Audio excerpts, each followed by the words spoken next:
الحمد لله نحمده ونستعينه ونستغفره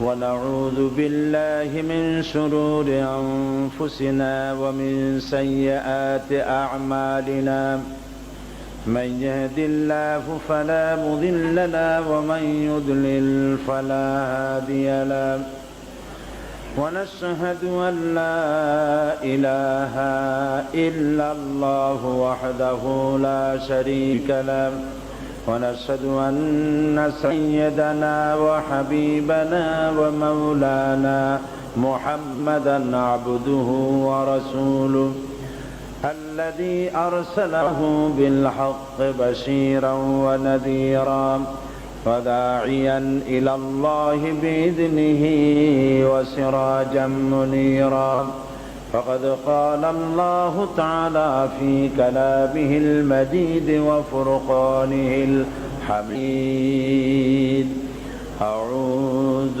بالله من الشيطان الرجيم بسم الله الرحمن الرحيم إن الله وملائكته يصلون على النبي يا أيها الذين آمنوا صلوا عليه وسلموا تسليما اللهم صل على سيدنا مولانا محمد وعلى آل سيدنا مولانا محمد প্রাণ খুলে মহব্বতের সাথে সবাই পড়েন আল্লাহুম্মা সাল্লি আলা সাইয়্যিদিনা মাওলানা মুহাম্মদ ওয়া আলা আলি সাইয়্যিদিনা মাওলানা মুহাম্মদ বালাগাল উলা বিকামালিহি كشف الدجى بجماله حسنت جميع خصاله صلوا عليه होना ये फूल तो बुलबुल का तरन्नुम भी न हो चमन दहर में कलियों का तबस्सुम भी न हो बलगल उला बिकमालिही कशफत दुजा बिजमालिही हसनत जमीअ खसालिही सल्लु अलैहि नसीमा जानबे बतहा गुजर कुन ज़हवालम मुहम्मद रा खबर कुन बलगल उला बिकमालिही कशफत दुजा बिजमालिही हसनत जमीअ खसालिही सल्लु अलैहि व आलिहि अल्लाहुम्मा आमीन रब्बना ज़लमना अनफुसना व इन लम तग़फिर लना व तरहमना लनकूनन्ना मिनल खासिरिन ऐ अल्लाह ताआला হাজার হাজার মুসলমান নরনারী ইস্ট লন্ডন মসজিদে দুদিন ব্যাপী মাহফিলের আজকের এই সমাপনী দিবসে আসরের নামাজের পরে কয়েকবার দরুদ ও সালাম পড়ে হাত তুলেছি মেহেরবানি করে দরুদ ও সালাম টুকুন সোনার মদিনায় নবী পাকের রওজা মুবারকে পৌঁছিয়ে দাও तमाम পৃথিবীর মাটির নিচে যত মুমিন মুমিনাত শুয়ে আছেন তাদের আরওয়ার পরে সওয়াব পৌঁছিয়ে দাও রব্বুল আলামিন এই মাহফিলের আয়োজন যারা করেছেন আর শোনার জন্য যারা এসেছেন কিয়ামতের দিন মুসিবতের সময় এ মাহফিল আমাদের সকলের জন্য নাজাতের জরিয়া বানিয়ে দিও আল্লাহ। ইয়া রব करम तू अगर करे वो बात दे जुबान को जो दिल पर असर करे। रब्बना तक़ब्बल मिन्ना इन्नका अंतस समीउल अलीम व तुब अलैना इन्नका अंतत तव्वाबुर रहीम। सुब्हान रब्बिका रब्बिल इज्जति अम्मा यसिफून व सलामुन अलल मुरसलीन वल्हम्दुलिल्लाहि रब्बिल आलामीन। जनाब सभापति, हज़रात उलमाए किराम, सम्मानित আমার প্রিয় বাংলাদেশি লন্ডনে প্রবাসে বসবাসরত আমার সম্মানিত ভাইয়েরা, পর্দার আড়ালের মা এবং বোনেরা, আসসালামু আলাইকুম ওয়া রাহমাতুল্লাহি ওয়া বারাকাতুহু। আল্লাহ রাব্বুল ইজ্জত ওয়াল জালাল তার দরবারে লাখো কোটি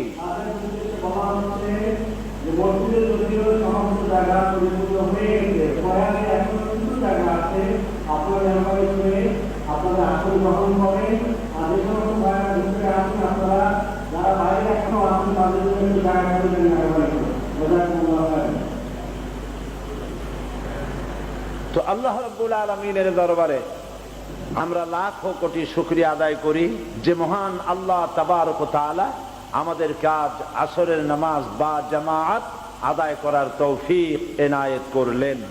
আমরা সবাই বলি আলহামদুলিল্লাহ। এবং গতকালের মতো আজও কোরআনের কথা শোনার জন্য আল্লাহ পাক আমাদেরকে যে উপস্থিত হওয়ার তৌফিক দিলেন, এর জন্য মুনিবের দরবারে শুকরগুজার হচ্ছি পুনর্বার। সুম্মা আলহামদুলিল্লাহ। রব্বানা লাকাল হামদ হামদান কাসীরান তাইয়িবান মুবারাকান ফীহি ইয়া রাব্বি লাকাল হামদু কামা ইয়ানবাগি লিজালালি ওয়াজহিকা ওয়া আযীমি সুলতানিকা। আমরা আমাদের মুনিব, আমাদের মাওলা, আমাদের রব, আমাদের স্রষ্টা, আমাদের খালেক, আমাদের কুল কায়নাতের মালিক, বিশাল আকাশ, বিস্তীর্ণ এই জমিন, পাহাড় পর্বত, নদ নদী, সমুদ্র মহাসমুদ্র, সবকিছুর একচ্ছত্র অধিপতি, রাজাধিরাজ, সম্রাটের সম্রাট আল্লাহ সুবহানাহু ওয়া তাআলার দরবারে নতশিরে শুকরিয়া আদায় করে নিলাম। আলহামদুলিল্লাহ। গতকাল আমি আপনাদের সামনে আলোচনা করেছিলাম শান্তি পাওয়ার একমাত্র পথ হচ্ছে ইসলাম, দ্বিতীয় কোনো রাস্তা নাই। একটি পথ, যে পথে শান্তি পাওয়া যায়, আর কোনো দ্বিতীয় পথ নেই। এই শান্তি পাওয়ার জন্য ব্যক্তিতে, পরিবারে, সমাজে, রাষ্ট্রে, জীবনের সকল ক্ষেত্রে শান্তি পাওয়ার লক্ষ্যে ফিরে আসতে হবে কোরআনের কাছে, ফিরে আসতে হবে মুহাম্মাদুর রাসূলুল্লাহ সাল্লাল্লাহু আলাইহি ওয়াসাল্লামের কাছে। দ্বিতীয় কোনো রাস্তা নাই। আপনাদের চিন্তায় আছে কি এছাড়া আরো কোনো রাস্তা আছে? ইসলাম ব্যতি রেখে আরো কোনো মুক্তি, শান্তির পথ আছে কি? নাই। একমাত্র পথ। এই পথটির কথাই জনগণকে জানাতে হবে, বুঝাতে হবে। আপনি যদি দেখতে পান আপনার অবুঝ সন্তান, আপনার অবুঝ ভাই গর্তের দিকে আগাচ্ছে, গর্তে পড়ে যাবে, আগুনের দিকে আগাচ্ছে, আগুনে পড়ে যাবে, আপনার দায়িত্ব কি যে সে পড়ুক, আপনি তাকায় তাকায় মজা করবেন? এটা না। আপনার আমার দায়িত্ব হচ্ছে এই অবুঝ মানুষগুলিকে দ্বীনের সমঝ দান করার জন্য চেষ্টা করা। তবে হ্যাঁ, সমঝ, দ্বীনি সমঝ, দ্বীনকে বুঝতে পারা, হেদায়েত লাভ করতে পারা, এটা তো সকলের কিসমতে হবে না। এটা কি সকলের কিসমতে হবে? আল্লাহ পাক কোরআনে কারীমের মধ্যে বলেছেন আকসারুহুম লা ইউমিনুন, অধিকাংশ লোকেরাই ঈমান আনবে না। কে বলেছেন কথা? আল্লাহ পাক। অধিকাংশ লোকেরাই ঈমান আনবে না। তবে ঈমান, হেদায়েত পাওয়াটা খুবই কঠিন জিনিস। আল্লাহ পাক তার রাসূলকে বলেছেন, হে রাসূল, আপনাকে তো মনে হয় আপনি রীতিমতো মানুষকে হেদায়েত করার জন্য, মানুষের কল্যাণ কামনায় নিজেকে তো শেষ করে ফেলতেছেন। অর্থাৎ রাসূলুল্লাহ কাঁদতেন, কাঁদতে কাঁদতে বেকারার হয়ে যেতেন গোটা জাতির জন্য। আরে এই জাতি জাহান্নামের দিকে যাচ্ছে, গান বাজনা জুয়া মদ শয়তানি করে করে জাহান্নামের দিকে যাচ্ছে, আল্লাহ তুমি এদেরকে হেদায়েত করো, এই বলে তিনি কাঁদতেন, রাত জাগতেন। আল্লাহ পাক বলছেন, আমি তো দেখছি আপনি যেন নিজেকে শেষ করে ফেলছেন। ইন্নাকা লা তাহদি মান আহবাবতা, হে নবী, আপনি যাকে ভালোবাসেন, মহব্বত করেন, পছন্দ করেন, হেদায়েত আপনি দিতে পারবেন না। হেদায়েতের মালিক কে? আল্লাহ। এই জন্য নামাজের মধ্যে সব সময়, প্রতি নামাজে আমরা হেদায়েত চাই, চাই না? কোন জায়গায় চাই? কোন জায়গায় চাই? আমরা হেদায়েত চাই নামাজের মধ্যে। কোন সূরা? কোন তো সূরা ফাতিহা। প্রতি রাকাতে সূরা ফাতিহা পড়তে গিয়ে আমরা সবাই পড়ি, ইহদিনাস সিরাতাল মুস্তাকিম। পড়েন আমার সাথে, ইহদিনাস সিরাতাল মুস্তাকিম সিরাতাল্লাযীনা আন'আমতা আলাইহিম গায়রিল মাগদুবি আলাইহিম ওয়ালাদ-দাল্লিন। বলেন আমিন। নামাজের ভিতরে আল্লাহ আমাদের শিখাই দিচ্ছেন, আমাদের জন্য আল্লাহর চাইতে দরদি, রাসূলের চাইতে দরদি আর কি কেউ আছে? জোরে বলেন। এরকম কল্যাণ কামিয়ার দরদি কেউ নাই। আল্লাহ যদি আমাদের না শিখাইতেন, তা আমরা কি করে বুঝতাম যে এইরকম দোয়া করা উচিত? আল্লাহর যে শান, তিনি যে কত বড়, কি বিরাট, কি বিশাল, সে আল্লাহ পাকের কাছে তিনি আমার স্রষ্টা, আমি তার কীটানুকীট দাস, আমি তার গোলাম। রবের কাছে কেমনে চাইতে হবে তা তো আমি জানি না, আমার রব আমাকে শিখাই দিচ্ছেন। সুবহানাল্লাহ। মনে পড়ল এক কিতাবের কথা। এক কিতাবের মধ্যে দেখেছি, একজন বাদশার একজন কৃতদাস ছিল। বাদশার গভীর রাত্রে কৃতদাসের দরকার হয়েছে, কি কাজের জন্য প্রয়োজন হয়েছে? রাত তৃতীয় প্রহর। তৃতীয় প্রহর বোঝেন তো? এটা কি বল? মধ্যরাতের প্রহর। জি, মিডল নাইট শেষ হয়ে গেছে, মানে টু থার্ড চলে গেছে। রাজার দরকার হয়েছে কৃতদাসে। তো আশেপাশে না দেখে কৃতদাসের রুমের কাছে গেছে, দেখছে যে রুমটা ভেতর থেকে লাগানো। বাইরে দাঁড়িয়ে শুনতেছে কৃতদাস বলতেছে, আয় আমার রব, তুমি আমারে কত ভালোবাসো, তুমি আমারে কত দয়া করো, তুমি আমারে কত মহব্বত করো, তো কত দয়া করে তুমি আমারে বানাইছো, কত দয়া করে আমার দুইটা চোখ দিছো, কত দয়া করে আমাকে স্বাস্থ্য দিছো, শোনার জন্য কান দিছো, বিবেচনা করার জন্য আমাকে বিবেক দিয়েছো, তুমি আমাকে কত মায়া করো, কত মহব্বত করো। রাজা শুনে খুব রাগ হয়ে গেছে। কয়, বেটা কৃতদাস আল্লাহ তোরে ভালোবাসে, আমি রাজা এরকম কথা আমি বলতে পারি? আরে তুই বেটা কৃতদাস, তোরে কেমনে আল্লাহ ভালোবাসে? খুব মেজাজ গরম হয়ে গেছে। দরজা খুব জোরে কিল মারছে। দরজা খুলে দিয়েছে কৃতদাস। রাজা বলছে, এই বেটা কি বলতেছিলি? তো খুব ভড়কে গেছে। কি বলতেছিলি বল? কয় যে আমি দোয়া করতেছিলাম। তুই কি এইরকম বলতেছিলি যে আল্লাহ তুমি আমারে ভালোবাসো, তুমি আমারে দয়া করো? কয় এরকম তো বলতেছিলাম। তো সাহসটা কি? আল্লাহ তোরে ভালোবাসে, তোরে মায়া করে, তুই একটা কৃতদাস। কৃতদাস বলছে, জাহাপানা আপনি কখন উঠছেন? তো বলছে, এই যে কেবল উঠলাম। এতক্ষণ কি করেছিলেন? আমি আরামে ঘুমাইছিলাম। কৃতদাস বলছেন, দেখুন তো আল্লাহ কারে ভালোবাসে। আপনি বিছানায় আরাম করে ঘুমাইছেন, আর আমাকে যে আল্লাহ আপনাকে অনেক দীর্ঘক্ষণ ঘুম পড়ায় রাখছে, সেই আল্লাহ আমাকে গভীর রাত্রে উঠাইয়া তার কাছে কানবার তৌফিক দিয়েছে। ভালো আপনারে বাসেন, আমারে বাসলো।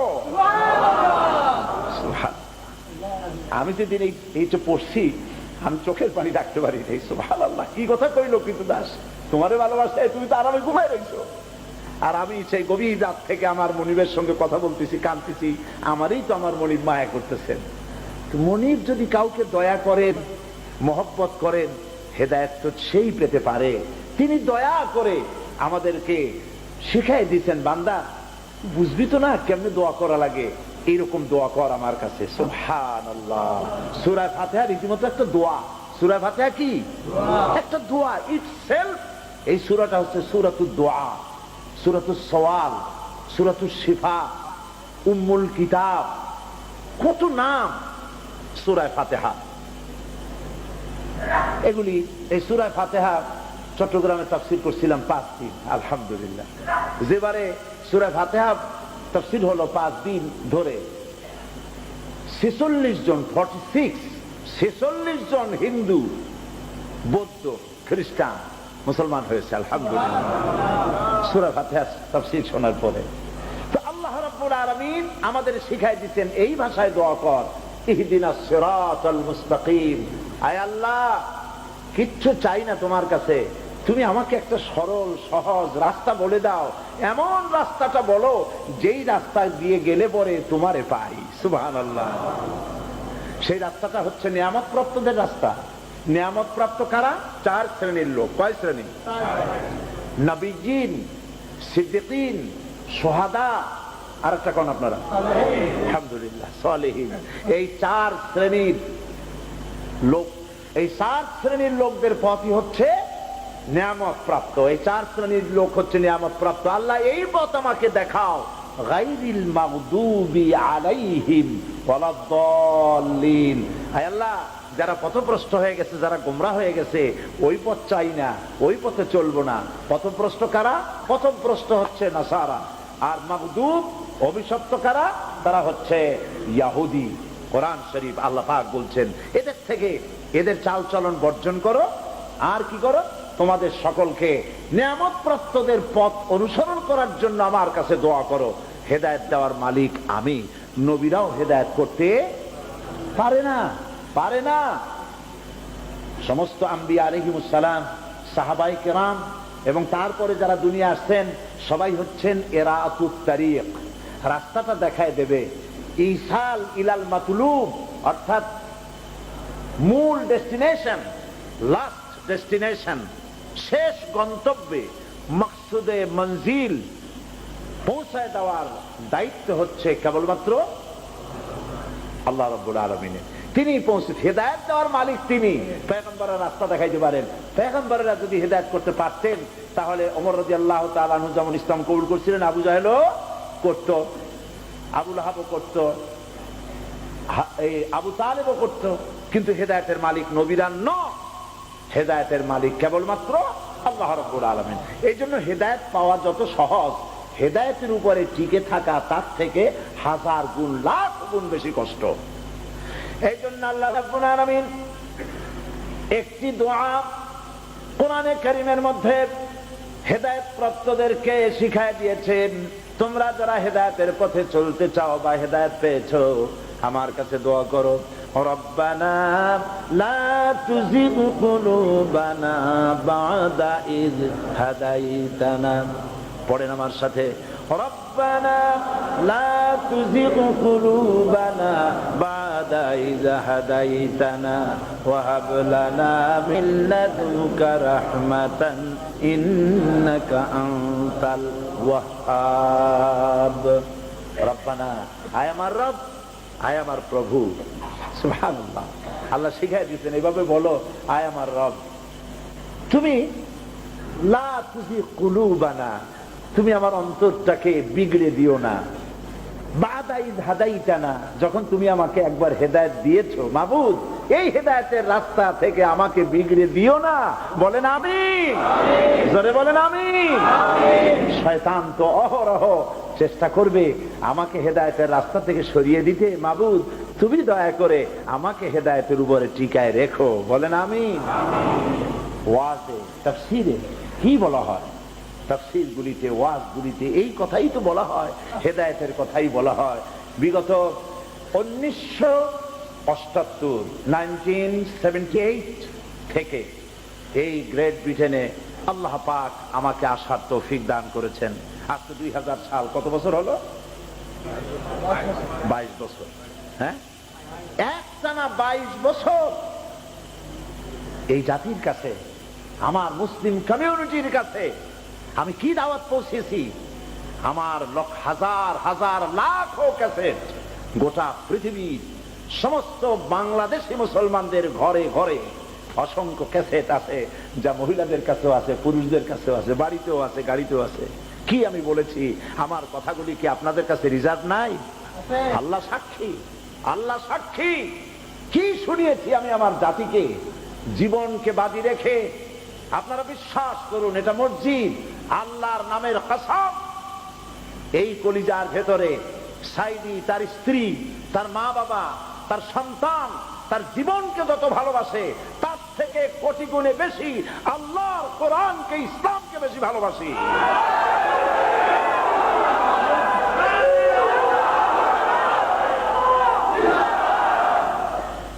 জীবনকে মৃত্যুর সঙ্গে বাজি রেখে জাতির কাছে ঘরে ঘরে, দুয়ারে দুয়ারে, আনাচে কানাচে, দেশ থেকে দেশান্তরে আল্লাহ পাকের দরবারে নতশিরে শুকরিয়া জানাই।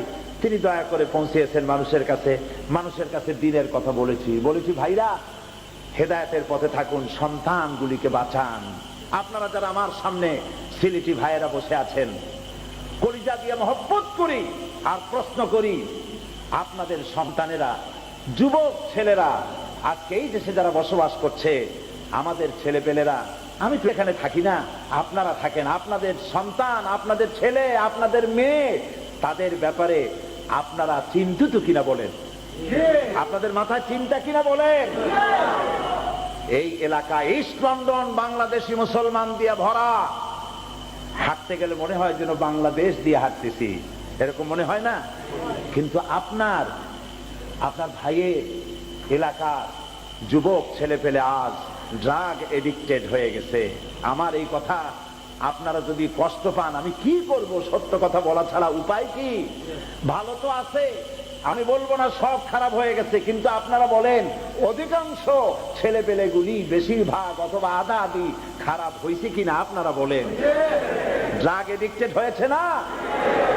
ছেলেপেলেরা পূর্ব লন্ডনে রাস্তায় রাস্তায় মারামারি করে না, বোমাবাজি করে না, বৈশাখী মেলার নামে নিজের মেয়েদেরকে উলঙ্গ করে না। উলঙ্গ মানে কি? আবার কোয়েন না যে বলে গেছে যে কাপড় চোপড় খুলে ফেলায় দিছে। এখন কথা বলাও তো মুশকিল। রাসূলুল্লাহ বলেছেন নিসাউন আরিয়াতুন কাসিয়া। রাসূলুল্লাহ বলেছেন শেষ যুগে এমন এক শ্রেণীর মেয়ে লোক হবে, বস্ত্র পরিধানকারিণী, উলঙ্গিনী। আমার রাসূলের ভাষা, বস্ত্র পরেছে কিন্তু উলঙ্গ। বস্ত্র পরলে আবার উলঙ্গ হয় কেমনে? এমন বস্ত্র পরেছে যা পরাও যা না পরাও তাই। আমার কথা বুঝে আসছে আপনাদের? মেয়েগুলি দিয়া বৈশাখীর নামে আপনারা কি করতেছেন? ঈদের দিনে মদ উড়াইয়া, শ্যাম্পেন ছাকড়াইয়া কি করা হচ্ছে? মারামারি, বোমাবাজি, এগুলি কি হচ্ছে না? এই কথা বলে আমি আপনাদেরকে জানাতে চাই, এই ব্রিটিশ গভর্নমেন্ট লক্ষ লক্ষ বিদেশি মানুষদেরকে ঠাঁই দিয়েছে এই দেশে। আমরা মুসলমান, এদের কাছে আমাদের সম্মান কি নষ্ট হওয়া উচিত না সম্মান বাড়া উচিত? সম্মান কি হওয়া উচিত? সম্মান বাড়ানো উচিত। আমরা কি বাড়াইতে পারছি? কমিউনিটি লিডার যারা তারা তো মাহফিলে কম আসেন। অনুরোধ করব, মাহফিলে হিংসা করে নাই বা আসলেন, ক্যাসেটটা অন্তত শোনেন। আপনাদের দায়িত্বটা কি ছিল? আপনাদের দায়িত্ব কি ছিল? আজকে রাস্তায় দাঁড়ায় দাঁড়ায় যারা মুসলমানদেরকে কোরআন শোনা থেকে ফিরালেন, আপনারা নিজেরা না মাহফিল করেন কোরআনের, না হাদিসের, না তাফসিরের, গান বাজনা মেলা, এটাই তো হলো। কমিউনিটি লিডারদের কি দায়িত্ব নাই বাংলাদেশের মর্যাদাকে সমুন্নত করা? এটা কি দায়িত্ব নয়? ছেলেগুলোকে জাহান্নামের আগুন থেকে ফিরানো, এটা কি দায়িত্ব নয়? আমার বন্ধুগণ, আমি বদদোয়া করব না। তারা রাস্তায় দাঁড়িয়ে যে সমস্ত গালাগালি করেছে, যা কিছু বলেছেন, গালা বদদোয়া আমার রাসূল আমাকে শিখান নাই। আমার রাসূল এত মার খাইলেন তায়েফের মাঠে, শরীর থেকে রক্ত ঝরে ঝরে তায়েফের মাটি লাল হয়ে গেল। হযরতে জিবরাইল এসে বলছেন, ইয়া রাসূলুল্লাহ, আপনার এই অবস্থা, রক্তাক্ত অবস্থা দেখে আকাশের ফেরেশতারা কাঁদতেছে। আমি পাহাড় পরিচালক ফেরেশতা সাথে করে নিয়ে এসেছি, আপনি নির্দেশ করুন। এই পাহাড় পরিচালক ফেরেশতা আপনার হুকুম অনুযায়ী পাহাড়কে উঁচু করে কাফেরদেরকে মাটির সাথে মিশায় দেবে। আল্লাহ নবী বলেছেন, ও জিবরাইল, আমি যদি বদদুয়া করি আর সব কাফির যদি দুনিয়া থেকে বিদায় হয়ে যায়, একজনও যদি না বাঁচে, তাহলে কার কানে পৌঁছাবো আমি? লা ইলাহা ইল্লাল্লাহু মুহাম্মাদুর রাসূলুল্লাহ। এ জিবরাইল, এমনও তো হতে পারে এই লোকগুলি ঈমান আনলো না, কিন্তু তার জন্মে যে সন্তান আসবে সেও তো ইসলাম কবুল করতে পারে, কাজে আমি বদদুয়া করব না। নবীজি রক্তাক্ত শরীর নিয়ে, আঘাতপ্রাপ্ত শরীর নিয়ে আল্লাহ রব্বুল আলামিনের দরবারে দুহাত তুলে মুনাজাত করে বললেন, রব্বুল আলামিন, তায়েফবাসীরা বোঝে নাই যে আমি তোমার নবী, ওরা বুঝতে পারে নাই আমি তোমার হাবিব, বুঝতে পারে নাই, না বুঝে আমার উপরে অত্যাচার করলো, গালাগালি করলো। আল্লাহ রব্বুল আলামিন এই জন্য তুমি গোসা করে তায়েফবাসীদের উপরে গজব নাজিল করো না। আল্লাহুম্মা গফির লিকওমি ফাইন্নাহুম লা ইয়ালামুন। আয় আল্লাহ, আমার কওমকে maaf করে দাও, ওরা বুঝে নাই। যারা আজকে বিরোধিতা করলো, আল্লাহর কাছে দোয়া করি, আল্লাহ তুমি দয়া করে হেদায়েত নসিব করে দাও, দয়া করে হেদায়েত নসিব করে দাও, তাদের কলিজার আগুন, হিংসার আগুন নিভায় দাও। ভাইয়েরা আমার, আমি আপনাদের কাছে কি কথা শোনাই? আমি আপনাদের কাছে বিগত বছরগুলিতে এবং প্রত্যেক বছর এই কথাই বলি, কোরআনের কথা শোনাই। আল্লাহ রাব্বুল আলামিন বলেছেন, ইয়া আইয়ুহাল্লাযীনা আমানু কু আনফুসাকুম ওয়া আহলিকুম নারা। হে বিশ্বাসীরা, নিজে আগুন থেকে বাঁচো জাহান্নামের, নিজের সন্তান সন্ততি আহল আয়ালকে জাহান্নামের আগুন থেকে বাঁচাও। কে বলতেছেন? আল্লাহ। সন্তানগুলি জাহান্নামের দিকে আগায় যাচ্ছে, তারা ড্রাগ এডিক্টেড হচ্ছে, নাচতেছে, গাইতেছে, মারধর করতেছে, বোমাবাজি করতেছে, জেনাবে বিচার করছে, নষ্ট হয়ে যাচ্ছে। আমাদের দায়িত্ব হাত ধরে এই সব অবুঝ মানুষগুলিকে, অবুঝ সন্তানদেরকে, তাদেরকে চরিত্রবান বানানো এবং এই ব্রিটিশ গভর্নমেন্টের সামনে দেখানো যে পৃথিবীতে মুসলমানরাই চরিত্রবান জাতি। জোরে কোন সুবহানাল্লাহ। এই চরিত্র দেখানো দরকার ছিল। বন্ধুগণ, আমরা যদি রক্ষা পেতে চাই, আল্লাহর কথা শুনতে হবে। কার কথা? আল্লাহ। আল্লাহ রাব্বুল আলামিন কোরআনে কারীমের মধ্যে বলেছেন, ইয়া আইয়ুহাল্লাযীনা আমানু দুখুলু ফিস-সিলমি কাফা ওয়া লা তাত্তাবিউ খুতুওয়াতিশ শাইতান ইন্নাহু লাকুম আদুউম মুবিন। হে বিশ্বাসীরা, তোমরা যারা ঈমান এনেছো, শোনো, উদখুলু ফিস-সিলমি কাফা, খুব খেয়াল করে শুনুন, পরিপূর্ণ রূপে ইসলামের মধ্যে দাখিল হও। কে বলছেন? আল্লাহ। পরিপূর্ণ রূপে ইসলামের মধ্যে দাখিল হও। কাদেরকে বলতেছেন? ঈমানদারদেরকে। আমরা তো সকল ঈমানদার, নাকি বলেন? আমরা যারা আসছি, আমরা ঈমানদার না? অবশ্যই আমরা ঈমানদার। কোন আলহামদুলিল্লাহ। আমাদের ঈমানের ভিত্তি হলো আমরা মনে প্রাণে বিশ্বাস করে মুখে উচ্চারণ করেছি, লা ইলাহা ইল্লাল্লাহু মুহাম্মাদুর রাসূলুল্লাহ। জোরে পড়েন, লা ইলাহা ইল্লাল্লাহ, লা ইলাহা ইল্লাল্লাহ, লা ইলাহা ইল্লাল্লাহু মুহাম্মাদুর রাসূলুল্লাহ। এই কালেমা হচ্ছে আমার ঈমানের ফাউন্ডেশন। যখনই মোমেন হলাম, আল্লাহ আমারে শুনাইলেন, মোমেন যখন হইছো, সিলমের মধ্যে 16 আনা ঢোকো, পরিপূর্ণ রূপে ঢুকে যাও ইসলামের মধ্যে। পরিপূর্ণ ঢোকা মানে, খুব সহজ করে বুঝাতে গিয়ে আমি বলি, এই যে আমরা কোট গায়ে দেই, আমি একটা আবা গায়ে দিয়েছি, এর দুইটা হাতা আছে, এদিক দিয়েও হাত ঢুকানো যায়, এদিক দিয়েও হাত ঢুকানো যায়। এখন আমি একটার মধ্যে হাত ঢুকাইয়া বাকিটা পিঠের উপরে ঝুলায় রাখলাম, কেউ কি বলবে যেটা আমি গায়ে দিছি? না, ফালাই দিছি পিঠের উপরে। প্যান্ট পড়তে গিয়া একটার মধ্যে পাও ঢুকাই দিল, আর একটা টানতে টানতে আনলো। এখন কি বলবেন, লোকটা প্যান্ট পরছে? মসজিদের বাইরে দাঁড়াইয়া জানালার ফাঁক দিয়া কল্লা ঢুকাই দিছে, বডিটা বাইরে। কেউ কি বলবেন যে লোকটা মসজিদে ঢুকছে? তাহলে মসজিদে ঢুকতে হলে বডি সুদ্ধা ঢুকতে হবে, প্যান্টের দুটো ফাঁকের মধ্যে দিয়ে ঠ্যাং ঢুকাইয়া পড়তে হবে, জামাটা সবটা গায়ে দিতে হবে। তাহলে বোঝা গেল জামাটা পুরা গায়ে দিতে, প্যান্টটা পরছে, লোকটা মসজিদে ঢুকছে। কথা বুঝে আসছে কিনা? আল্লাহ কথা কত হিকমতপূর্ণ, হাকিমানা আন্দাজের কথা। সুবহানাল্লাহ। ঈমানের দাবি করছো তুমি, কিন্তু এতে হয় নাই। পূর্ণাঙ্গ রূপে ঈমান কবুল করতে হবে। কি রকম?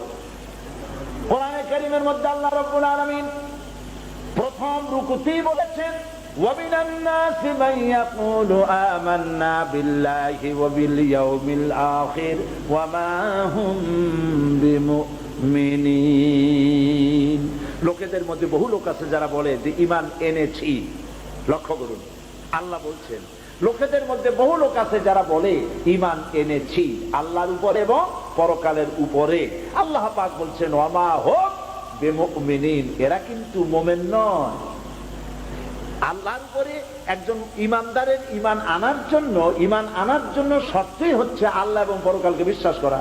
একজনের মুখে সাক্ষী দিল যে আমি আল্লাহ এবং পরকালকে বিশ্বাস করেছি, আর আল্লাহ বলছেন মুমিন না। অর্থ হলো এই লোকটি ঈমানের দাবি করেছে, কালেমার দাবি করেছে, কিন্তু আমার হুকুমকে মানে নাই।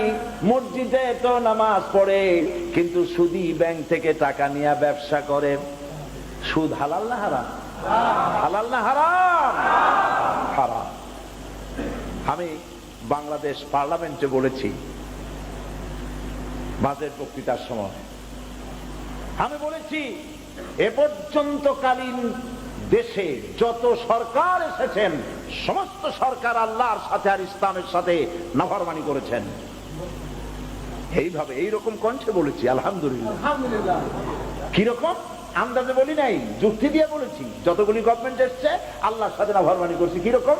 আল্লাহ বলেছেন ওয়াহাল্লাল্লাহুল বাইআ ওয়া হারামার রিবা, আমি সুদকে করেছি হারাম, ব্যবসাকে করেছি হালাল।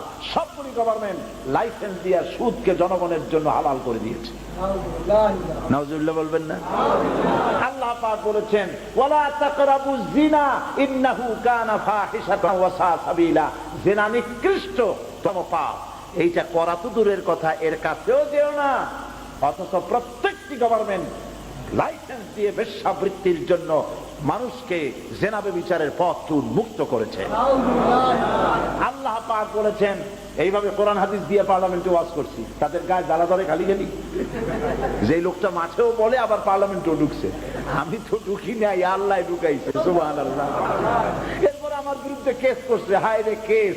ফিরোজপুর থেকে শুরু হয়েছে, লোয়ার কোর্ট, হাই কোর্ট, এরপরে সুপ্রিম কোর্ট। সুপ্রিম কোর্টের 5 জন বিচারপতি একমত হয়ে বলে দিয়েছে যে লোক মামলা করছে মিথ্যা আর এই লোক সত্য। আলহামদুলিল্লাহ, আলহামদুলিল্লাহ। আমি বলেছি আল্লাহ পাক কোরআনে কারীমের মধ্যে মদ আর জুয়াকে হারাম করেছেন। ইন্নামাল খামরু ওয়াল মাইসিরু ওয়াল আনসাবু ওয়াল আজলামু রিজসুম মিন আমালিশ শাইতানি ফাজতানিবু।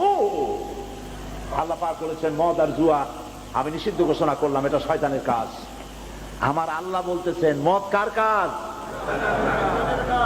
জুয়া কার কাজ? কাজে ইসলামের কথা বললে গায়ে যাদের আগুন জ্বলে, জ্বলবেই তো। ব্যবসায় যে বড় আঘাত লেগেছে, গরম ভাতে বিড়াল দারুণ বেজা, ব্যবসায় হাত লেগেছে। মদ হারাম, মদের ব্যবসা হারাম। মদ যারা বিক্রি করে, মদ যারা পান করে, মদ যারা সার্ভ করে, মদের যারা হিসাব করে, তিরমিজি শরীফের হাদিস, আমার রাসূল বলেছেন এই 5 ব্যক্তি ডাইরেক্ট জাহান্নামে চলে যাবে। আমি জিজ্ঞেস করি ভাইরা, এই কাজের মধ্যে যারা আছেন, আমি খুব দরদ দিয়ে বলি আপনাদের সাথে আমার কোনো রাগারাগি নাই, মারামারি নাই। আপনার বাড়ির পাশে কি আমার বাড়ি? আমি কি আপনার আইল ছেড়ছি? আমি কি আপনার হালের গরু পিটায় মারছি? আমি কি আপনার পাকা ধানে মই দিছি? আমি আপনাদের কল্যাণকামী। মুদির ব্যবসা যারা করেন, সারা রাত আপনারা জাগেন, খুব কষ্ট করেন, সারাটা রাত জেগে জেগে ব্যবসা